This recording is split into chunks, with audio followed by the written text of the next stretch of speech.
Hey everybody, it's me, Mr. T, and this is the fourth episode of Boring Tattooer. Today I'm going to talk about my tattoo machines and power supplies. I believe that any good quality tattoo machine has a specific purpose for something and for somebody. But there is no one perfect machine for everyone. There are machines that we love and enjoy because of what we feel when using them. If a machine helps you to achieve the results you want to achieve, then that machine is perfect for you. Until you find your new love, which may have nicer curves, color, size, or weight. Or even an ugly one that still somehow makes you feel special using it. It could be that you got that tattoo machine because all the cool guys have it and you look up to them, so you believe that that machine is perfect. Or maybe you're using that machine because your friend made it and you do your best to support him. Just love the machine you're using and keep in mind that it's really just a tool. You do the work and it's up to you whether the result will be great or mediocre.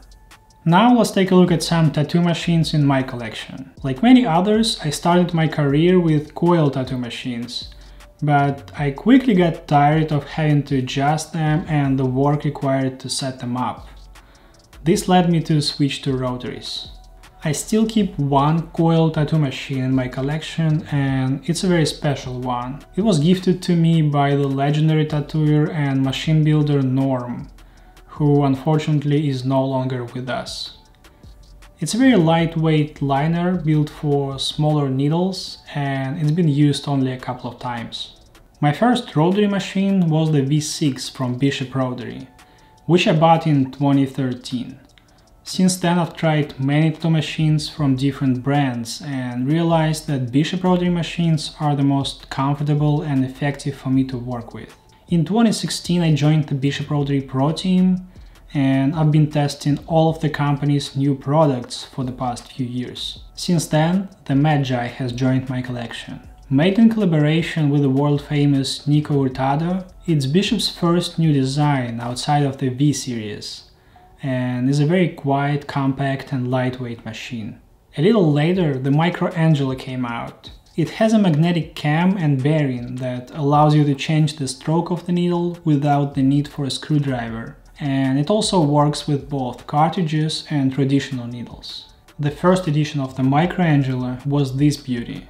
Designed by Mr. Cartoon, one of the most legendary and respected artists and tattooers in history. He's also one of the people who motivated me to begin tattooing. This machine was a limited edition with only 888 copies ever produced, so this is a rare thing. The next machine in my collection is the Phantom. This is an even more compact machine with a shielded mechanism, which allows you to completely cover it with a clipcord sleeve. This machine was released in several special editions, in collaboration with various artists, brands, tattooers, and even the rock band The Misfits.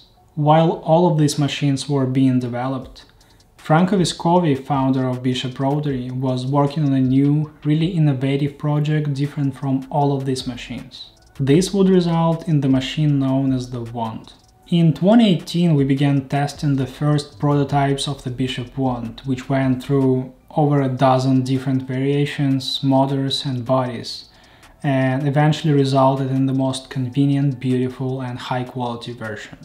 The wand is produced in three versions: the shader with a 3.5mm stroke and softer motor, the packer with a 4.2mm stroke and harder hitting motor, and the liner with a 5mm stroke with the same motor as the packer, but an even harder hit due to the larger stroke.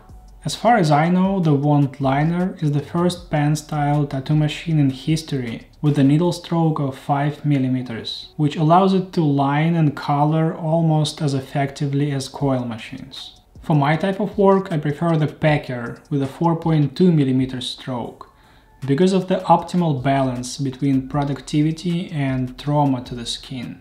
Another exciting feature is that there are disposable grips in different sizes available for the wand, which makes it ideal for traveling and for those who, like me, are obsessed with cleanliness and safety. I also have a couple of beautiful tattoo machines engraved for me by Mark Dupp, the V6 and the Phantom. Both have 4.2mm stroke and they are one-of-a-kind museum quality pieces that I keep in a safe and don't really use a lot. Now let's talk about what it is that makes all these machines work. Electricity.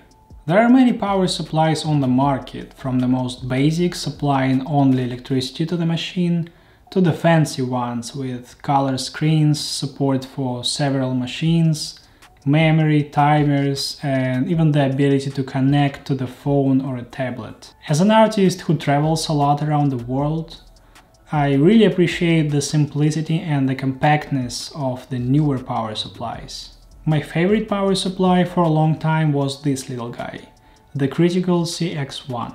It's traveled with me to different countries and never let me down. It has no timers, Bluetooth connection, radio or other bells and whistles. Only the most important things, the voltage adjustment and the ability to switch between the liner and the shader setting, which is simply a memory for the two voltage settings. Also, all critical power supplies support a jump start, a function that starts the machine with a slightly higher voltage that allows it to push tight cartridges, or on more demanding tattoo machines that require a higher power threshold to start. As a matter of personal preference, I haven't used the foot switch for the power supply for many years. I prefer to have as few cables as possible, and for people like me, most modern power supplies have a button that successfully replaces the foot switch, known as a foot switch bypass. Progress, however, doesn't stand still, and neither do many artists. As technology has improved, we can now completely get rid of the power supply and use battery packs with a lifetime of 6 or 7 hours or even more on a single charge. By the way, this one is a prototype of the Bishop Rotary battery pack, which is coming very soon, and I can't wait for you guys to try it out. The convenience of a battery cannot be overstated. You're no longer stuck to a single location or bound by a cord. For conventions, this is simply perfect, because there are always problems with available outlets and the amount of space in the booth. Because you're not stuck to a specific spot for your power, you could work anywhere, even on a boat in the middle of a river if you needed to. Preparing a tattoo machine with a battery pack is really simple, both to use and to keep clean. Here is how I do it. For this example, you will need a Bishop wand, a disposable grip, a battery pack, and a plastic clipcord sleeve. For most of the sizes of the sleeves, you'll need to cut it in half and will only need one part. Place the machine with the battery pack attached, but without the grip, into the sleeve.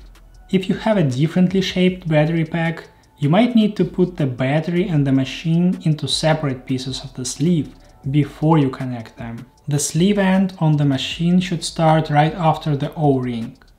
Fold the edge of the sleeve in the direction of the twist, so that the grip doesn't tear the sleeve when screwing onto the machine, and put that grip on.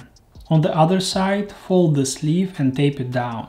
Your end result will be a machine and battery that are fully protected from the outside world, and you'll be able to work safely. After the session is done, simply remove and throw away the disposable grip, pull the machine and the battery from the sleeve and wipe them down with a disinfectant. The next video will be about voltage, what it can affect and what it should be. If you enjoyed this video, hit the like button and subscribe to the channel, there is much more coming. Also, don't forget to share this video with anyone who might be interested. Thank you all and see you in the next one. Bye bye.